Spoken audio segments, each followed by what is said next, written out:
తీవ్రమైనటువంటి నష్టం జరిగిన దరిమల సిద్దిపేట నియోజకవర్గం నుంచి ఆ ఖమ్మం మహబూబాద్ ప్రజల్ని ఆదుకోవడానికి మరి స్వచ్ఛందంగా మా పట్టణంలోని వ్యాపారవేత్తలు, స్వచ్ఛంద సంస్థలు, బీఆర్ఎస్ పార్టీ నాయకులు అందరం కలిసి ఉడతా భక్తిగా వారిని ఆదుకోవడానికి ఈరోజు కొన్ని వాహనాలను ఖమ్మంకు పంపిస్తా ఉన్నాం. మళ్ళీ రేపు ఎల్లుండి ఇంకా కొన్ని వాహనాలను తయారు చేసి మహబూబాబాద్ జిల్లాకు కూడా పంపించడం జరుగుతుంది. ముఖ్యంగా ఈరోజు ఒక 200 క్వింటాళ్ల సన్న బియ్యాన్ని, ఒక 2000 కిరాణా సామాన్ కిట్స్, ఒక 500 బ్లాంకెట్స్, ఒక 2000 బ్రెడ్ ప్యాకెట్స్, ఆలుగడ్డలు, ఉల్లిగడ్డలు తదితర సామాన్లన్నీ కూడా తయారు చేసి ఈరోజు ఖమ్మం జిల్లాకు పంపించడం జరుగుతూ ఉంది. ఈ విధంగా అందరూ కూడా ముందుకు రావాలని పిలుపునిస్తా ఉన్నాను. మానవ సేవయే మాధవ సేవ. కష్టాల్లో ఉన్న వాళ్ళని ఆదుకోవాల్సిన బాధ్యత సమాజంలో ప్రతి ఒక్కరి మీద కూడా ఉంటుంది. ఎవరి స్థాయికి తగ్గట్టు వాళ్ళు ముందుకొచ్చి ఈ ఖమ్మం మహబూబాద్ వరద బాధితుల్ని ఆదుకోవాలని చెప్పి బీఆర్ఎస్ పార్టీ తరఫున నేను పిలుపునిస్తా ఉన్నాను.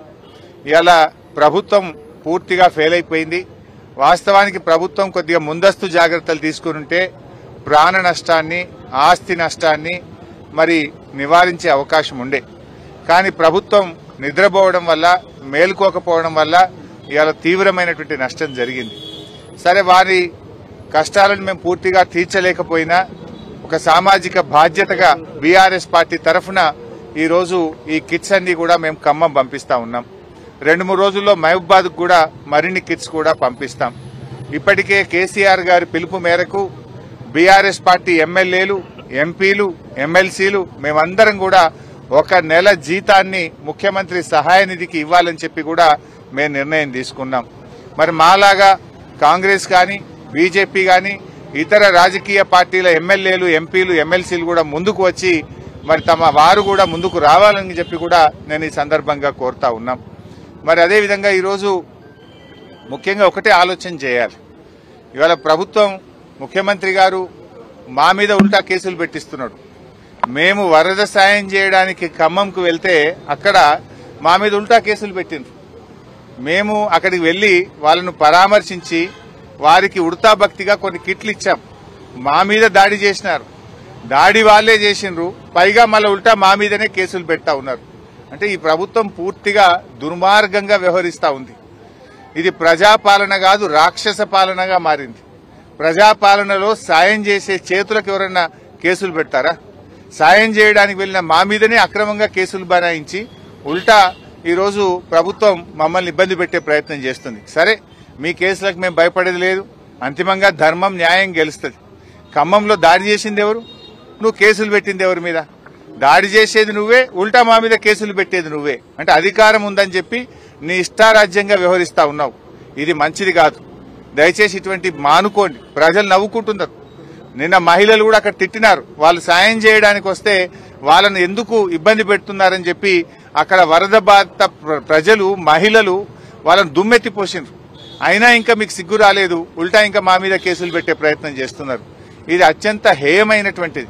ముఖ్యమంత్రి గారు, ఏమైనా నీకు నీతి నిజాయితీ ఉంటే, నీకు పద్ధతి ఉంటే, నీది నిజంగా ప్రజాపాలన అయితే ఒకసారి రివ్యూ చేసి ఆ పిచ్చి ప్రయత్నాలు మానుకోండి, ఆ కేసులు ఉపసంహరించుకోండి. నువ్వు నీ తాటాకు చెప్పులకేం భయపడం. ఇది పైనుంచి మీరు ప్రేరేపించి మా మీద దాడి చేపించినారు. ఎందుకంటే మేము పోయింది సాయం చేయడానికి. అక్కడ ప్రజలు మిమ్మల్ని తిట్టిపోస్తా ఉన్నారు. ప్రజలు కనీసం మిమ్మల్ని దగ్గరికి రానిచ్చే పరిస్థితి లేదు. ప్రజల తీవ్ర ఆగ్రహానికి గురైనటువంటి మీరు మాకొస్తున్నటువంటి స్పందన, మేము చేస్తున్న పనిని చూసి ఓర్వలేక ఇలాంటి కార్యక్రమాలకు మీరు పాల్పడ్డారు. అయినా మేము వెనకకు పోలే. ఈరోజు చూడండి, నెల జీతం ఇచ్చాం. లారీల కొద్ది సరుకులను ఆ ప్రాంత ప్రజలకు పంపిస్తా ఉన్నాం. ఇది మా నిజాయితీ. ఇది నిజంగా వరద బాధితులకు ఉడతా భక్తిగా మేము చేసే సహాయం. మీరు ప్రభుత్వంలో ఉండి, అధికారంలో ఉండి తాగడానికి మంచినీళ్ళు కూడా ఇవ్వలేకపోయినారు. ఒక హెలికాప్టర్ పంపించలేకపోయారు. కనీసం అన్నం పెట్టలేకపోయినారు. మీ వైఫల్యాన్ని కప్పిపుచ్చుకోవడానికి ఈ రకమైన ప్రయత్నాలు మానుకుంటే మంచిది. ఎప్పుడైనా మంచిది మంచేనండి. తప్పు జరిగితే ఒప్పుకొని దాన్ని సరి చేసుకోండి. కానీ ఈ రకంగా చేయడం మంచిది కాదు. ఇవాళ కూడా మేము పత్రికల్లో, ప్రముఖ పత్రికలు అన్నింటిలో కూడా చూసాం.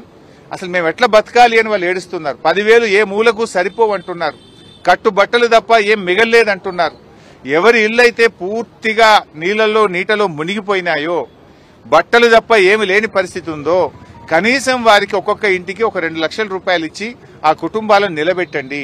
అందులో ఎక్కువ మంది దళితులు, గిరిజనులు, బలహీన వర్గాల ప్రజలే ఎక్కువ ఉన్నారు. మైనార్టీ ప్రజలే ఎక్కువగా ఉన్నారు. అటువంటి ప్రజలకు చేయూతనివ్వాలని చెప్పి మేము ప్రభుత్వాన్ని కోరుతున్నాం.